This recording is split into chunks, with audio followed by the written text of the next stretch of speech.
เสียวมองเฮายืนนี่แสดงว่าใต้ลงไปเป็นถ้ำบ่ทโอ้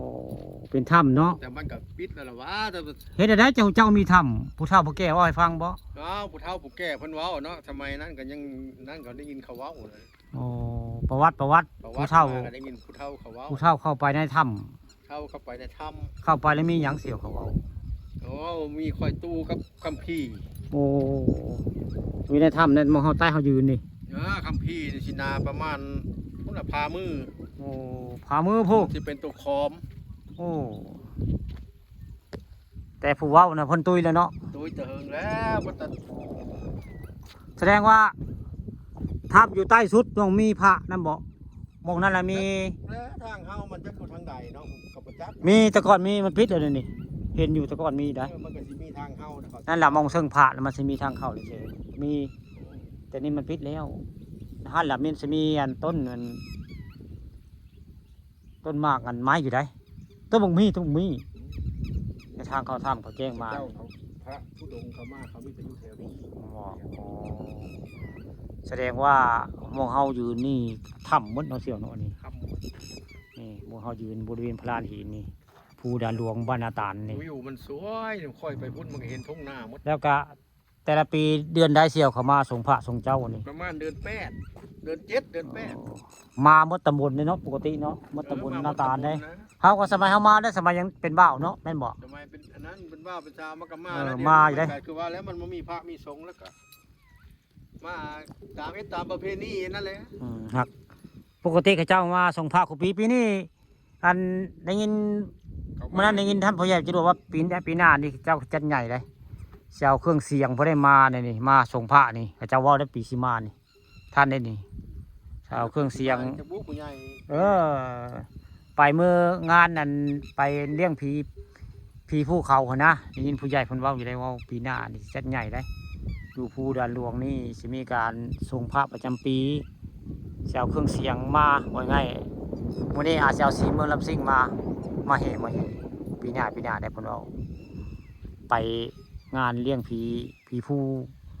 เมื่อกี้นี่ได้ตอนโยกโซนนึงเฮาไปเลี้ยงผีผู้น้ำผู้ใหญ่บ้านเก่ามันมีฮอดบางไผ่บางเผยผู้ได้นี่ก็เป็น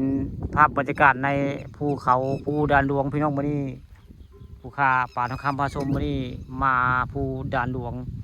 บ้านนาตาลตำบลนาตาลอำเภอเต่างอยที่ทัดสวยงามพี่น้องนี่แล้วก็เทิงขึ้นไปก็สิมีอันพุทธสถานภูด่านหลวงในหมู่นี้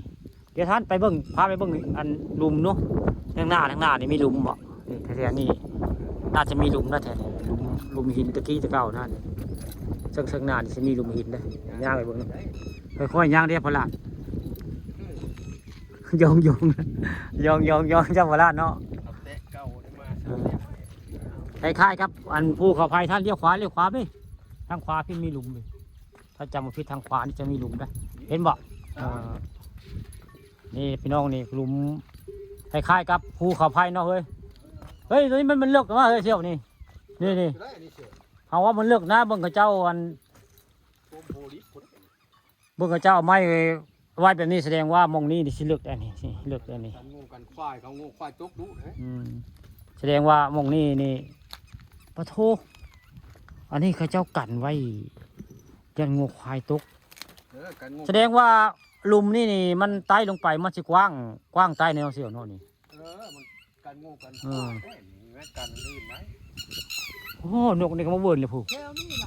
โอ้เพิ่นห่วงหังมาเพิ่นบ่จะแทนนกนี่ผู้มาเวิร์นพี่น้องเพิ่นมาเวิร์นใช่ผู้สงสัยหังเพิ่นอยู่นี่บ่นี่คือนกยังเสียวเพิ่นมาห่วงหังแท้นี่ตัวเต้เนาะต้องโอ้นกเต้บินคว้าไปปิดบ่เขาว่าโอ้นี่เจ้าปลูกไม้ไม่ได้แล้วนกแม่นบุ้ยโอ้มันนอนดินมากเขานกอันนี้เลยนอนดินปีนตีขึ้นผ้าเขาว่าเขามันนอนปีนตีผ้าโมนมันหันโมนมันให้เขาว่าเป็นกายสิทธิ์ใด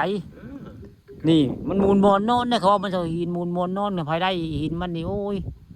คักเขาจะว่ามันเป็นกายสิทธิ์อย่างนึงได้อันนี้นกอันนี้แต่เวทเพิ่นนี่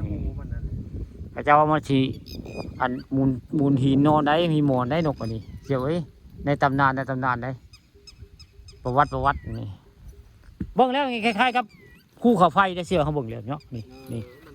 แม่นบอกคล้ายๆได้นี่ ถ้าพี่อืบตัวนี้มันก็จะนอนกระจกแล้วไฟน้อยเด้อไฟเยอะใครยุบมันหูมือไง ด้านใน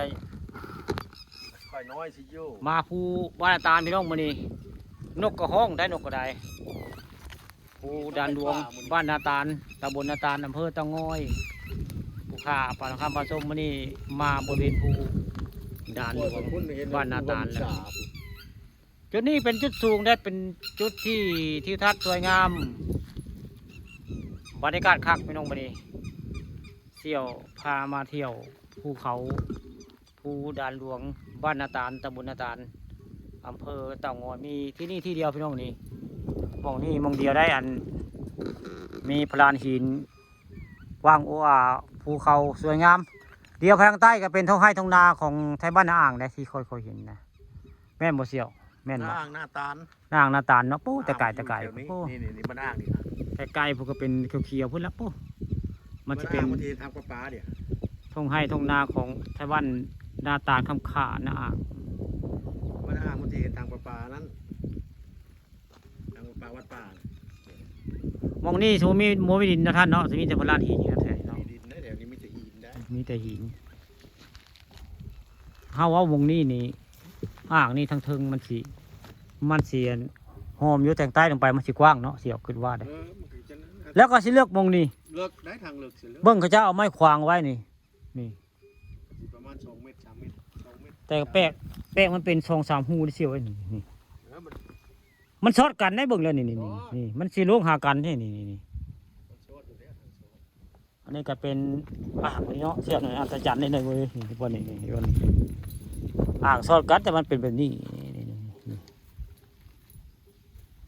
ไม่มีลายพี่น้องลายได้ภูดานหลวงนี่อ่างสีลาย